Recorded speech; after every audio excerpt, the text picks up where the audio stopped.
Alright guys, welcome back to another The Chew with Rew. We're back with another food review. I'm looking at a sweet and salty mix made by the folks at Atkins. So I thought, let's find a sweet and salty Royals player. He had some salty interviews back in the day. We're going to go ahead and focus in on the Zack Grienke Bobblehead. Let's get it going. It's The Chew with Rew. It's The Chew with Rew. It's The Chew with Rew. Alright guys, welcome back to The Chew with Rew. I got my co-host Chloe here for our next food review. I ran across this bag of treats a couple weeks ago and we've been saving it up. We haven't had really a lot of time to do these episodes, have we? No, we have not. We've been very busy. Very busy with school and COVID-19. Well, we didn't have COVID-19, but COVID-19 makes everything terrible. Okay, well, speaking of not terrible, Zack Grienke. Zack Grienke was one of my favorite players for the Royals for a long time. He was the ace of our staff when we weren't very good. And he actually won the Cy Young Award, which they give. Do you know what the Cy Young Award is? No. It's the award they give to the best pitcher in the major leagues. So he's a big deal. Grienke was selected with the 6th overall pick in the 2002 Major League Baseball draft by your Kansas City Royals. And they were able to get him to turn down a scholarship offer from Clemson University by offering him a small signing bonus of $2.5 million. In just 2 short years, he was able to make his Major League debut at the age of 20, and he probably wouldn't have gotten the win in his first game. In fact, he left with a lead, having only given up 2 runs, and our then closer, Jeremy Affeldt, gave up the lead in the bottom of the 9th with 2 outs. From the time he made his debut, it was clear that he had the ability to get out major league batters. But in his early career, it was also obvious that something was bothering Zack. He eventually was diagnosed with social anxiety disorder as well as depression. In fact, he even stepped away from baseball in 2005 and 2006 between those 2 seasons. But the Royals stepped up and got him help. And slowly he made his way back into the fold, first in the bullpen, and eventually fully into the starting rotation in 2008.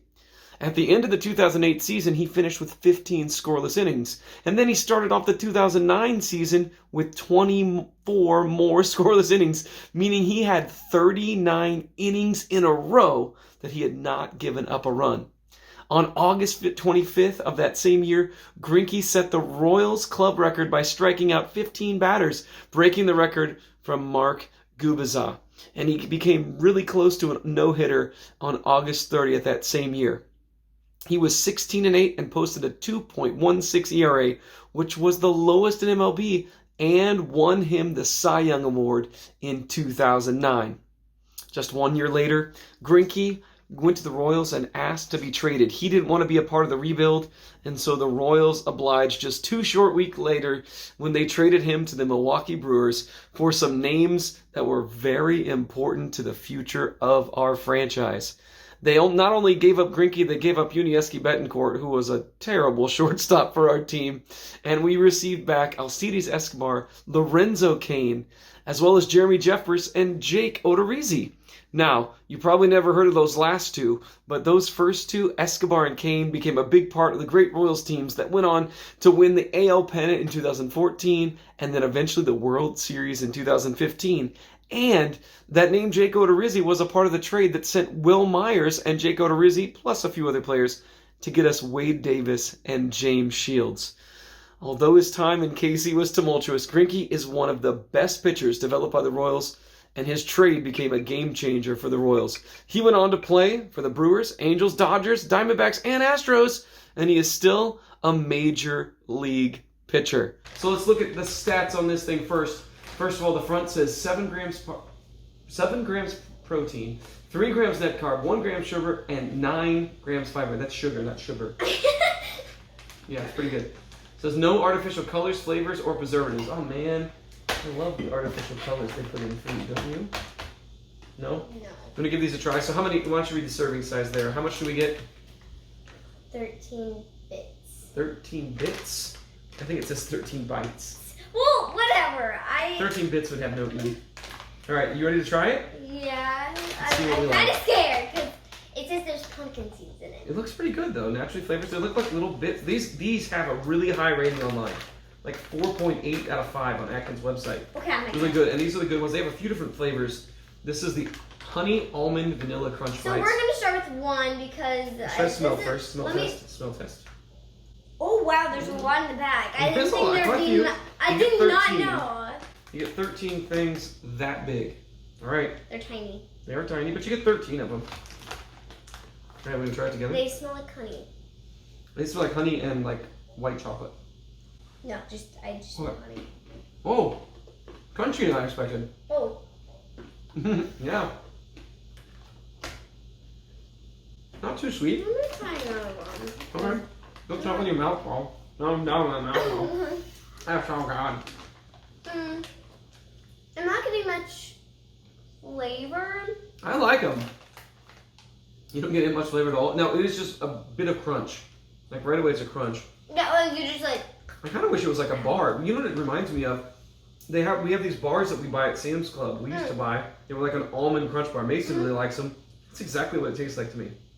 Only low carb. Like really a lot sweet and very. Yeah, see, but sweet to me is different. Once you get on a low carb diet, sweet doesn't taste as sweet.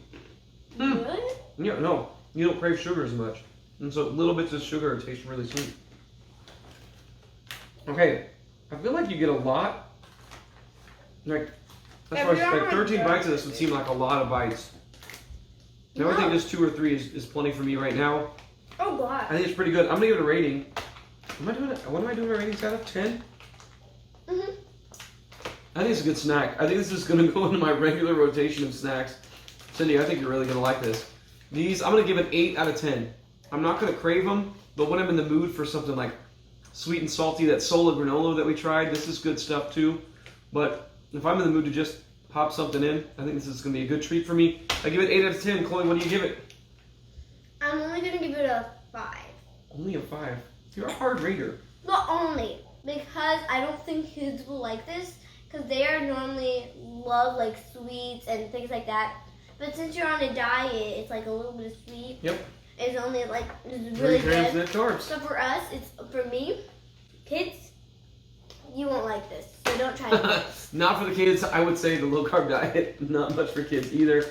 Give this a try. This is the Atkins Sweet and Salty Honey Almond Vanilla Crunch Bites. Thanks for tuning in. Say goodbye to your folks, Zack Grienke. Say goodbye, Chloe. What? It's what I choose with do-ba-da-doo-doo. It's what I choose with do-ba-da-doo.